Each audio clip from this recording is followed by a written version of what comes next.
제35장 사도들이 그 제자들에게 말했다. 우리의 모든 재물이 소금을 얻게 하소서. 그들은 소피아를 소금이라고 불렀다. 그것이 없으면 아무 재물도 받아들여줄 수 없다. 그래서 소피아 조금 어렵긴 해요. 근데 이렇게 보시면 돼요.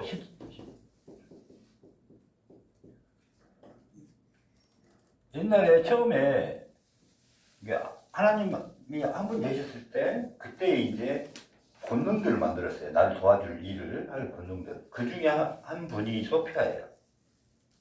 그래서 이제 그 부분을 이제 소피아인데, 이 소피아가 이제 뭐냐면은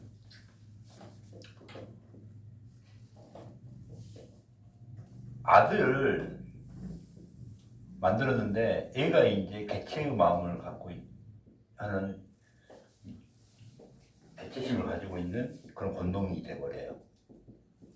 그래서 아버지가 만든 권능 중에 소피아가 있는데, 이 소피아가 아들을 그냥 뭐냐면 내가 이걸 가져야지 한 마음을 가져버리면은 그냥 생기는 거야. 그때는 이게 생명이 되거든요. 이렇게 그러니까 여기까지는 바로 아버지가 만들어서 이렇게 해서 아들을 만들었는데 애가 이제 불완전할 거 아니야, 그죠? 그래서 애가 이제 생겨서 애가 이제 아버지를 몰라.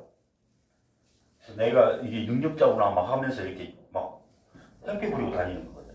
그러니까 어떻게 돼요? 처음에는 숨기다가 얘를 하기 위해서 이제 여기서 나오는 거예요. 그래서 이제 소피아가 여기 아들을 이제 다시 만들기 위해서 하는데, 소피아가 그래서 이 땅에 내려오는 거예요. 뭘로 내려와요? 성령으로 내려오는 거예요. 그래서 이걸 갖다가 지혜라고 합니다. 이렇게. 그래서 이 지혜를 소피아라고 불러요. 좀 어려운 말인데, 그래서 이제 문 닫아도 되겠지? 문 닫으세요.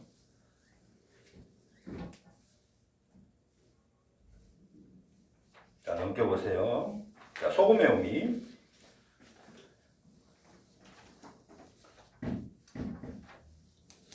자, 먼저 뭐예요? 지혜가 없으면은 우리가 참여할 수 있다 없다? 없어요. 내가 죄인인지도 모르고 이게 내 죄인지도 모르고 그렇게 살아. 그래서 참여할 수 있게 만들어주는 힘을 만들어요. 그래서 어때요? 그 전에는 나밖에 모르는 삶을 살고 있다가 전체의 삶으로 변화시킬 수 있는 능력, 생명을 얻게 하는 능력, 참여할 수 있게 하는 능력, 비울 수 있게 하는 지혜, 개체를 멸할 수 있게 하는 지혜, 진리에 이르는 지혜, 하늘에 이르는 지도, 생명을 살리는 지혜, 초월할 수 있는 지혜, 하나가 되게 하는 지혜. 그러니까 여기서 이 지상에서부터 문명의 세계에서 이렇게 쭉 올라가게 만들어주는 게 뭐예요? 소피아, 지혜예요, 소피아. 그러니까 뭐예요? 개체의 삶에서, 삼진치의 마음에서 이렇게 하나의 모습으로 가게 하는 힘이 되는 거예요. 그 다음에 생명을 보존하고 생명 유지에 가장 필요한 것은 비우고 내려놓고 초월할 수 있는 지혜밖에 없죠. 그래서 소금의 역할은 뭐예요? 생명을 유지하고 생명을 보호하는 거죠. 그래서 이 내 생명을 보호하는 것은 뭐예요? 여기서 생명은 내 목숨이 아니에요. 진리 생명이잖아요, 원래. 그럼 내 청정심을 유지하게 만드는 거잖아요. 나를 죄짓게 안 하는 거잖아요. 무슨 말 알겠죠? 그 역할이 소금의 의미다. 이렇게 보시면 돼요.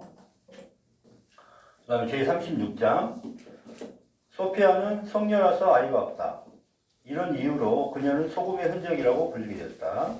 그러나 그들이 자기 방식으로 있는 곳에 성령도 있으리니 그녀의 아이들이 많을 것이다. 자, 여기서 성녀. 돌로 된 돌 여자. 그래서 성녀는 한의학적 용어도 있어요. 성녀. 뭐냐면은 불감증 여자. 성적인 감이 하나도 없어. 성욕이 전혀 없고. 그 다음에 여기가 막혀서 아예 성생활 못하는 여자. 이걸 성녀라고 해요. 이거를. 그런데 우리가 참진치하고 마음명상하고 이제 몸을 이제 하나씩 없애는데 마지막에 안 없어지는 게 있어요. 뭐가 안 없어질까요? 막 집착을 매려고 다 매렸는데 마지막에 안 없어지는 게 있어요. 뭘까요? 성욕이 성욕. 그때 뭘 해요? 도끼를 잘라내. 내 성기를 명상을 하면서 도끼를 잘라낸다고. 명상으로. 그러면 이게 뭐냐면은 이 성녀라는 의미가 우리의 마지막에 안 없어지는 게 95% 집착이 다 없어졌어요. 만약 3단계는 집착을 없애는 거거든요. 집착이 다 내렸는데 마지막 5%가 안 없어져. 그게 뭐가 나면 이 요거에 대한 집착이 남아있어. 그러니까 이걸 어떻게 해요? 성령의 보험으로 지혜의 도끼로 찍어내는 겁니다. 명상을 하면서 찍어내요. 그래서 그 집착을 끊어내. 그러면은 여기서 생식기. 생식기에 대한 집착을 잘라낸 것은 뭐라 할까요?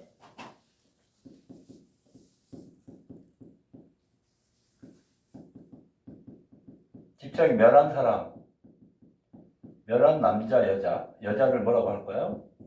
성녀라고 합니다. 그러면 생식기 집착을 멸할 정도로 뭐가 된, 이거는 지혜. 지혜로 이제 거의 다 지혜와 가까워진 거죠. 지혜가 이게 하게 만들었고 거의 이제 됐어요. 그러니까 이 성녀라는 건 뭐냐면은 나의 몸을 거의 다 없앤 사람이에요. 이렇게 보시면 돼요. 그러니까 우리가 이 여자들 보고 우리가 그냥 이 개체의 마음에서 그냥 불감증의 여자 뭐 이런 성녀를 이야기하는 게 아니라 이때의 성녀는 우리가 이렇게 이 세상에서 보는 성녀가 아니라 이 성녀는 이제 의미 알겠어요? 성욕까지를 집착을 멸한 여자예요. 그러니까 거의 이제 개체가 멸하게 되기 전 단계야 이제. 이거 잘라내면은 마지막에 뭐가 남아? 이제 태아가 남아. 태아. 생식기 잘라내고 나면 이제 태아가 남아. 개체 다 멸했으니까. 그때 이제 아버지 어머니의 성욕이 그 중에 이제 그때 생각하면서 태아를 없애는 거예요. 태아만 남은 거야 이게. 이것만 없애면은 뭐가 남아? 태아만 남아요. 태아. 내 개체를 다 그러니까 이 정도까지 된 거예요. 나의 뭐예요? 나의 이제 마지막 유전자 씨앗 한 점만 남아. 이때까지 된 거예요. 거의 뭐 이제 이 다음에 뭐예요? 시험 3가지 시험을 붙잖아요. 3가지 하고 뭘 받아? 이제 지혜를 선물 받아요. 그러니까 성경에서도 예수님이 시험 받은 거 세 번 나오고 부처님도 3번 시험 나오고 알죠? 마라 여자 딸들이 와서 유혹을 해요. 그래서 3번 유혹을 하는 거예요. 그래서 3번 유혹을 이겨내는 거니까 이겨내고 나서 지혜를 받아요. 지혜를 선물을 받아. 성경에서도 3번의 사탄이 데리고 와서 3번 시험 보죠. 그죠? 근데 더 중요한 건 뭐예요? 그거 이겨내고 지혜를 받잖아요. 성령이 이제 내려오잖아요. 그게 지혜거든요. 빛이 내려왔다. 그 전에 뭐가 중요해요?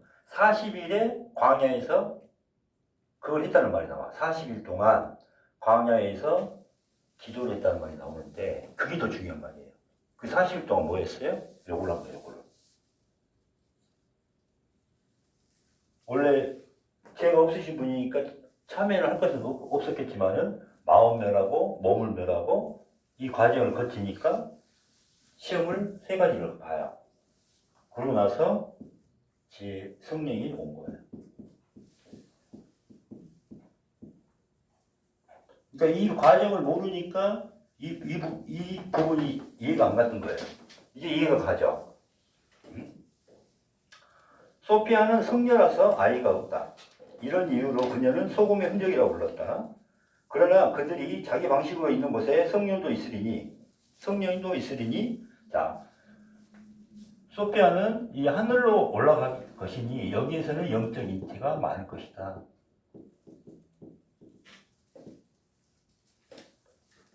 뭡니다. 그래서 소피아는 소금의 흔적이고 성령, 이 땅에서는 육체적인 결함이나 출산을 하지 못하지만 원래 한 줄 사람으로 영적인 인체로 많은 사람들이 있습니다. 이렇게 보시고, 소피아는 지혜로 하늘 사람이지만 이 땅에 내려와서 지혜, 성령으로 자기 자식인 중생들에게 본래의 자리로 돌아갈 수 있는 길을 제시하고 계십니다.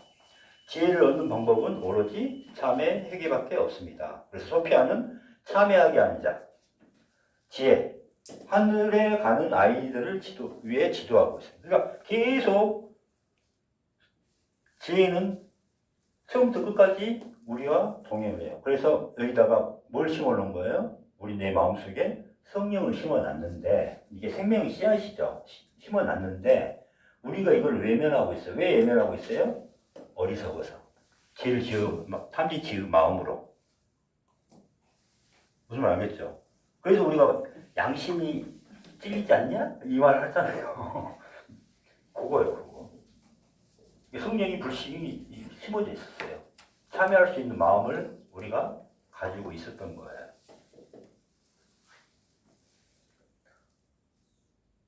자, 37절. 아버지께서 소유하고 계신 것은 아들에게 속하나 아들이 어릴 동안에는 아버지 것이 아들에게 위임되지 않는다. 그러나 그가 어른이 될 때 그의 아버지는 그에게 자신의 모든 소유를 주신다. 자, 그 단계가 여기에요. 요거 단계. 아까 그 단계를 뭐라고 그랬어요? 지옥의 탈.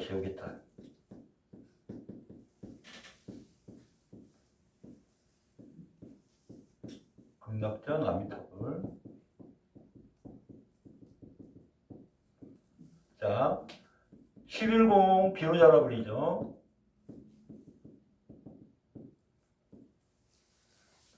비로자라불. 11공이 비로자라불이에요. 부처님 처음으로 되셨어. 11공에. 그래서 비로자라불이 어떻게 나와요? 이렇게 나와요. 이렇게. 이 하나 빛마저도 내려놔라. 네가 빛이 뭐하냐? 빛마저도 내려놔라. 그러니까 부처라는 마음마저도 내려놓고 하니까 뭐가 된 거예요? 삼라만상의 가장 큰 죄인이 된 거예요.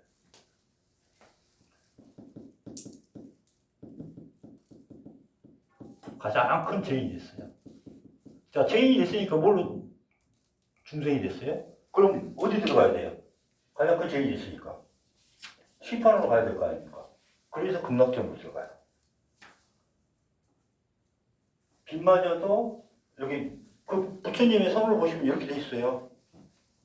빛마저도 부처라는 마음마저도 초월해라. 내려놓으니까 삼라만상의 가장 큰 자가 된 거야. 죄인이 된 거야. 그래서 이때부터는 뭐예요? 12개의 지옥을 해탈을 해요. 그래서 그때 아미타불이 나오는 거죠. 아미타불에서. 그 아미타불이 이제 극락전의 부처님이잖아요. 이게. 그래서 예수님도 지옥 해탈하고 나니까 아까 뭐예요? 안영문에서 너는 진정한 내 아들이구나. 이게 상속자가 된 거죠.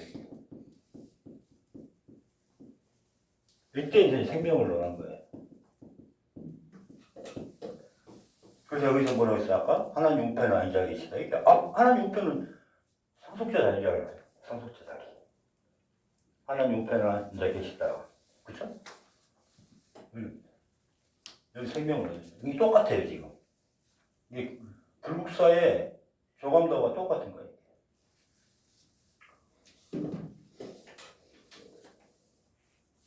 그래서 이때 이제 진정한 아들이 된 거죠. 아들이 어릴 동안은 뭐예요? 자, 우리가 다 중생 죄인으로 살고 있잖아요. 이때는 우리가 아들이 됐어요, 안 됐어요? 진정 아들이 안 됐어요. 아직은 여기까지 잘하지 못했어. 자, 공부할 게 많죠. 빨리 명상 참여하고 마음 없애고 몸 없애고 지혜를 얻어서 이게 선물로 받아요. 하늘에서 선물을 받고 부활해서 열심히 초월해서 가서 지옥계단까지 가서 여기까지 받으면은 그때 진정한 아들이 되는 거예요. 그죠? 그래서 이 과정을 성경이라고 표현한 겁니다. 그래서 금강경의 핵심은 초월법입니다. 진리세계, 공무세계 법, 하늘에서도 단계가 있습니다. 진리세계는 경험한 것을 대해서 집착을 하면 안 됩니다. 공의 마음도 부처라는 마음도 비마저 비우고 초월하세요. 그래서 비로 자라울이 되고 진리 법을 배우니까 다시 중생으로 돌아옵니다. 그래서 삼라만상이 가장 큰 죄인이 됩니다. 아직도 덜 자란 자식입니다. 완전하지 않은 자식입니다. 그래서 초월법으로 다 내려놓고 가세요. 그래서 뭐예요? 지옥을 해탈합니다. 그래서 상속자의 자리, 하나님 우편을 앉아 계시다가 그 다음에 그때 뭐라 그래요? 내가 진정한 내 아들이구나 이렇게 해서 안영문의 자리 나오죠? 그 다음에 지옥 해탈. 그래서 아들에게 하나님에게 아들이란 이름을 불리면서 진정한 아들로 인정받는 자리고 상속자가 되는 자리고 생명을 받는 자리고 생명을 관장하는 자리고 그 다음에 행복으로 비우고 찰나미스로 완전함의 안전함으로 가는 자리입니다. 그래서 불국사에서 석굴암 찾아가는 길 이게 이제 이 6단계죠. 그래서 5단계와 6단계가 차이가 있습니다. 이렇게.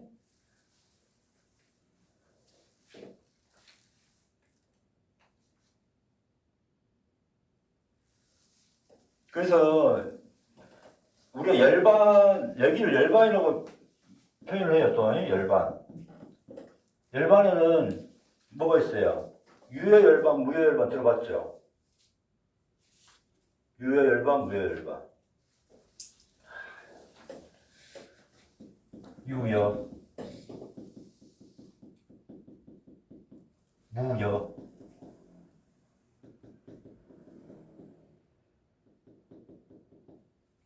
열반.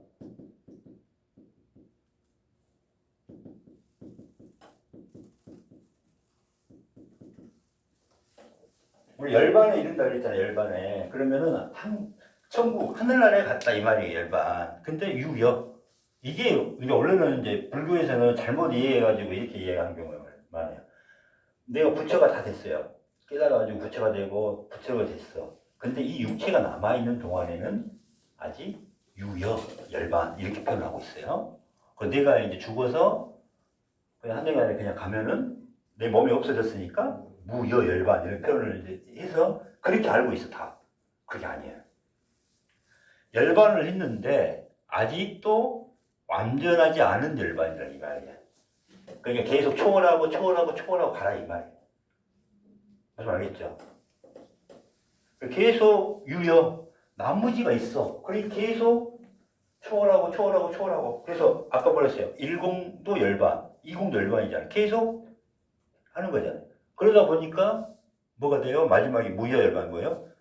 여기 자리가 되면 여기 이 부분을 무여열반이라고 해요. 생명을 얻은 자리. 5단계 때는 유여열반이고 6단계가 무여열반이에요. 무슨 말이겠어요? 원래는 그거예요. 그러니까 진리만이 얻은 사람을 유여열반이라고 하고 아까 지옥 해탈을 해서 생명을 얻은 분을 갖다가 유여열반이라고 그래요. 이 무슨 말 알겠죠? 유여열반, 무여열반. 처음 들어봐요? 무여, 유여 이런 것은?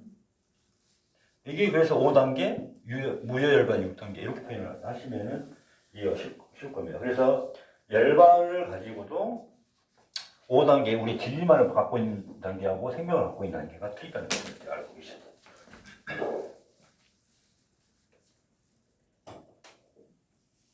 그래서 이때 표현을 생명을 보였고 가장 큰 선물로 일주일 주명 이거 됐네요.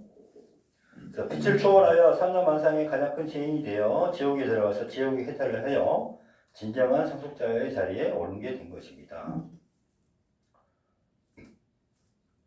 그래서 그러면 하나님 아버지가 자식인 우리에게 바라는 마음을 생각을 해보시면 되는데, 여러분 자녀들 있잖아요. 자녀들 있잖아. 자녀들 보는 마음이 아버지 마음과 똑같아요.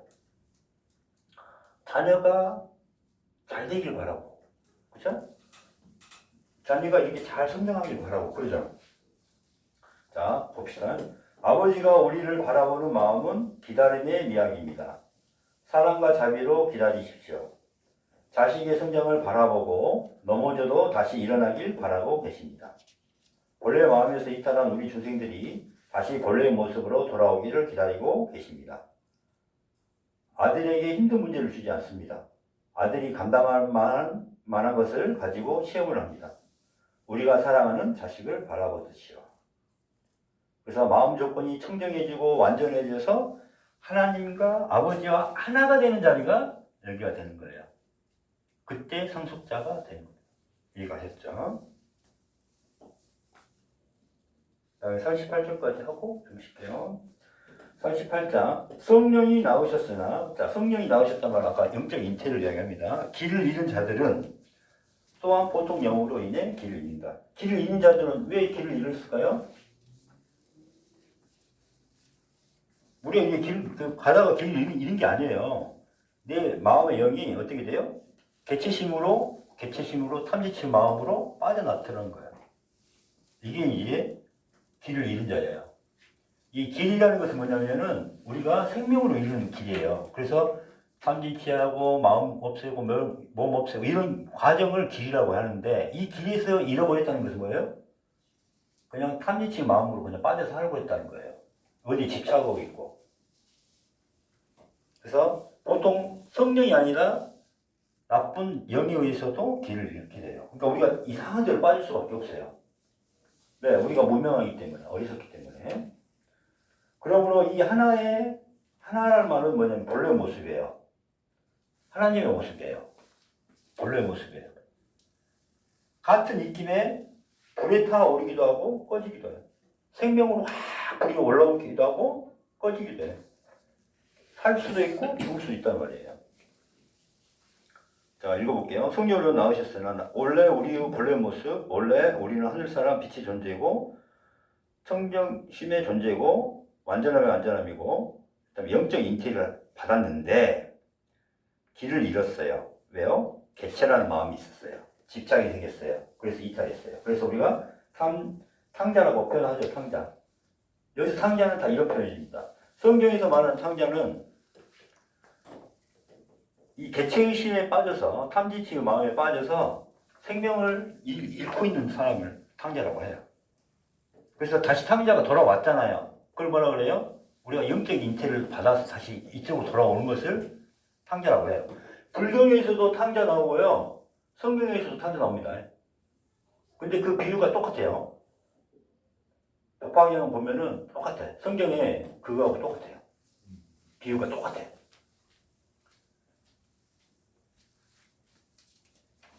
그래서 하나의 마음이 있으면 생명이고 하나의 마음이 없으면 죽음입니다. 본래 모습으로 돌아오면 생명이요 계속 이탈하면 죽음입니다. 이탈하여 본래 모습을 회복한 것을 오메가라 하고 알파와 오메가가 그렇죠. 처음과 끝이 하나인 자는 또 처음과 마지막이 하나가 되게 한 자는 생명을 구할 것이라는 말 성경이 나와요 안 나와요? 나와요. 그게 이 말이에요. 처음과 끝을 아는 자는 뭐예요? 원래의 모습과 본래의 모습을 아는 자고 우리가 마지막은 어때요? 다시 이 자리로 가는 거잖아요. 처음과 마지막이 똑같은 거예요. 알파 오메가라는 의미 알겠죠? 그래서 우리의 생명을 구하고 아버지와 하나가 됩니다. 자, 넘기시고 여기 39장까지 합시다. 이건 쉬운 거니까. 에카모트는 별개의 존재이다. 에카모트는 단순한 지혜이나 에크모토는 죽음을 아는 자의 죽음의 지혜이 작은 지혜라고 그랬다. 자, 2번 보세요. 전체의 지혜. 죽음을 아는 자인 죽음의 지혜다. 죽음을 알았다는 것은 뭘까요? 죽음을 경험한 거죠. 그래 안 그래요? 죽음을 경험했어요. 그죠? 죽음을 안다는 것은 뭐예요? 죽음을 경험한 거죠. 그 살아있을 때 죽어서 부활하여 죽음이 없는 것임을 알고 생사일을 경험한 거가 성령 지혜 불성입니다. 부활하기 위해서 진리와 생명을 얻기 위해서 지혜가 필요합니다. 이때 지혜인지 알겠죠? 그래서 죽은 자의 지혜다. 죽음을 아는 자의 지혜다. 이게 중요한 거예요. 우리가 부활을 해야 된다는 의미를 하고 있습니다. 좀 쉬었다가 할게요.